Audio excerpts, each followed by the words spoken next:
Hi, I'm Karen Barto from the Writing Skills Improvement Program at the University of Arizona. My pronouns are she, her.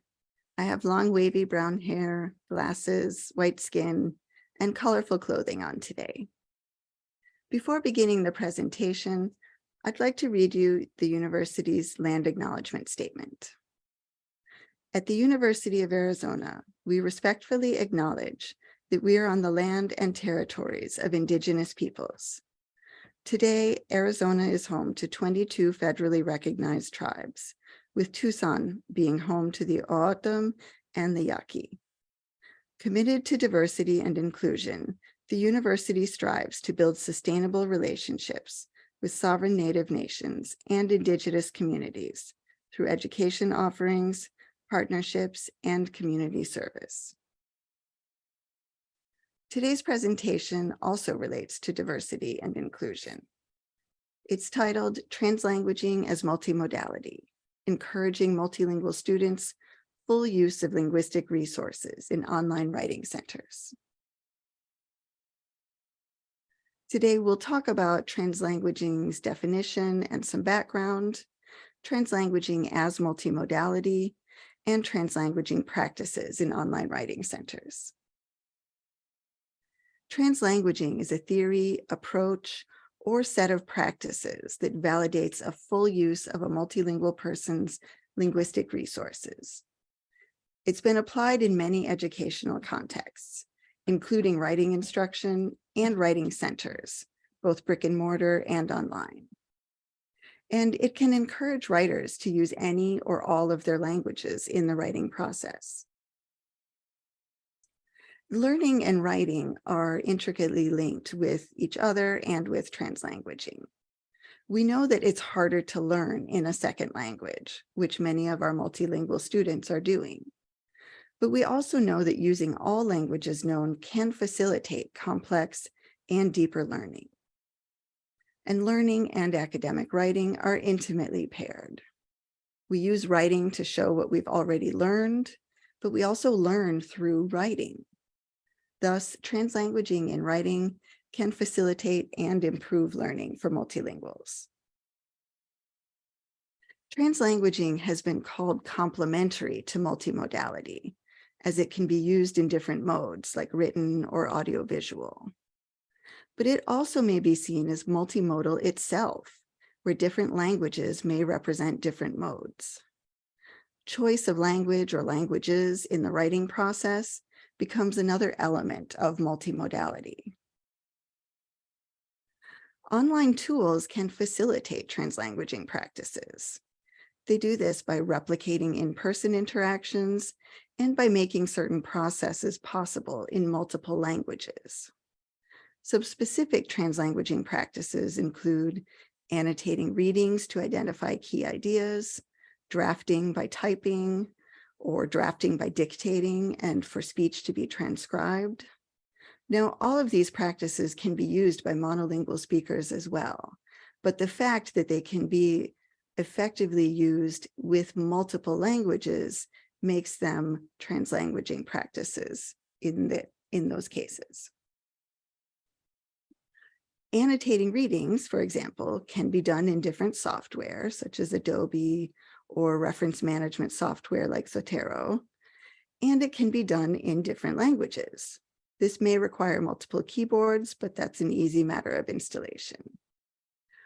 The image on the right of the slide here shows a research article with some text highlighted and a sticky note icon, along with a text box under the sticky note icon that's showing the kinds of notes you can take in different languages. This one shows commentary in French, idea in Turkish, and English comment. And I've largened the menu for the different keyboard languages so that you can see it's very easy to select one, then a different one if you want to switch between languages. Drafting in multiple languages is also very helpful. You can use just standard word processing tools to do it, Word, Word Online, Google Docs, etc. But allowing yourself to use more than one language can let you get the ideas down more efficiently and more quickly if you're not kind of wrestling with yourself to pick one language and stick to it. So you may just use one keyboard and render other languages somewhat imperfectly, that is, without the correct accents or some specific writing symbols. Or you may switch between keyboards when producing words from different languages, though this may get distracting.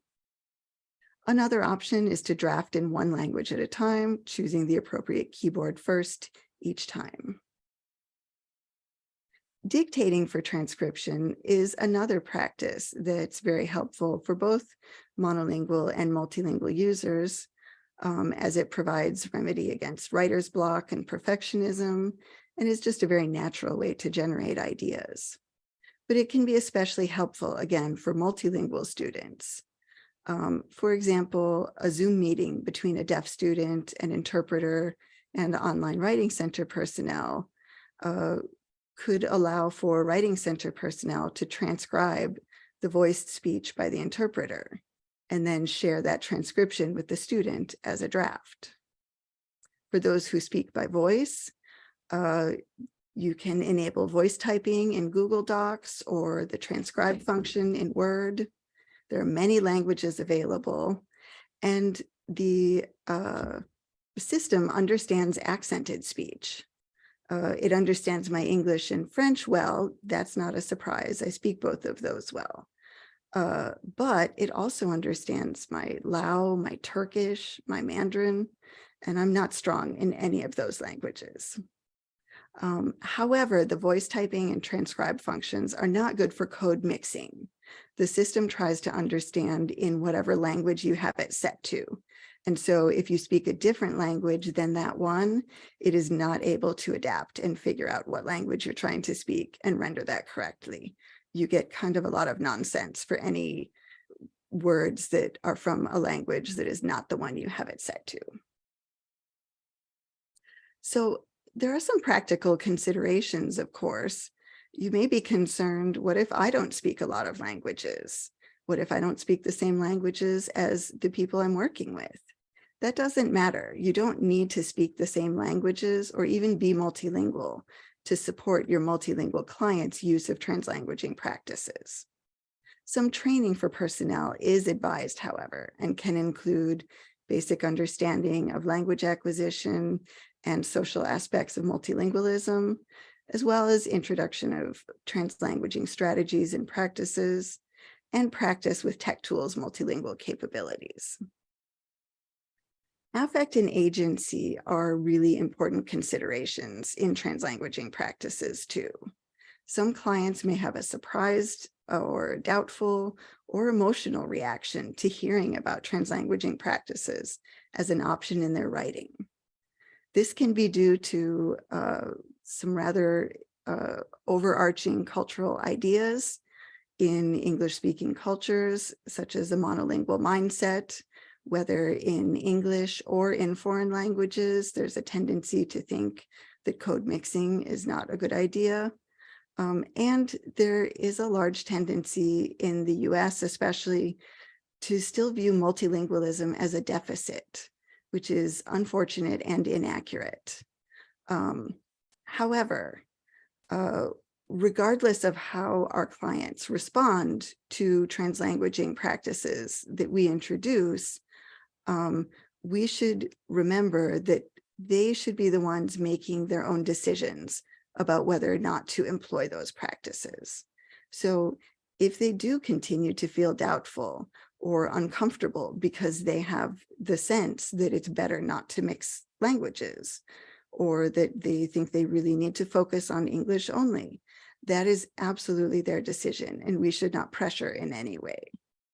However, there can be very positive emotional reactions to learning about translanguaging practices, such as students who I have met who were 30 years and older, had multiple degrees from Hispanic serving institutions, in fact, and felt for the first time at our center that their Spanish was a valuable language.